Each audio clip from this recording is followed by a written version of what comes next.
Guys, welcome back to my YouTube channel. So magluluto po tayo ngayon ng merienda po para sa punan na pwede rin po ibinta. So let's start. Ayan guys, isa lang muna natin yung gata at pakuluin. Saka ilagay natin yung rice powder po mamaya. So ayan na guys, kumulo na, ilagay na natin yung rice powder po. Dito ako nagluto sana kasi madali lang po. Ayan. At saka halu-haluin na.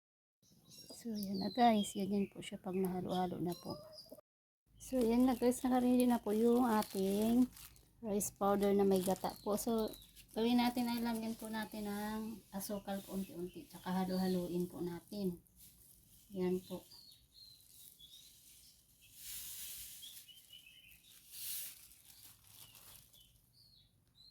One-fourth, tsaka 500 grams na rice powder.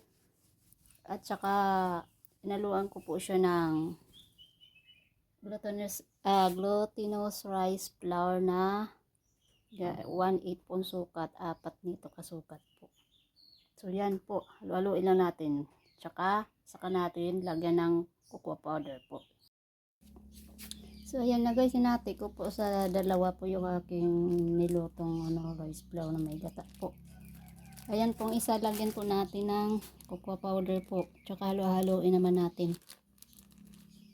Depende po sa inyo kung tutunawin nyo po yung cocoa powder. Saka i-add po sa So,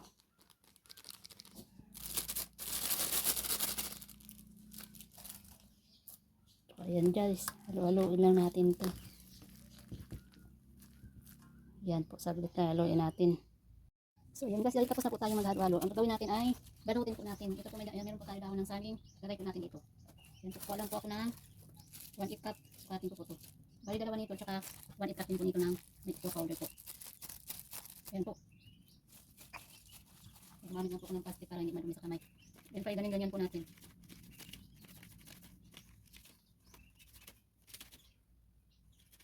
Tsaka yan po, nakaganyan na po siya. Ipin natin sa dulot ganito.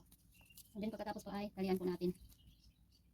Pwede kahit anong itali nyo po. Mayroong straw po. Ito ginamit ko po dahon po ito ng, wala ko ng tawag nito sa inyo. Sa probinsya po kasi libre lang po ito eh.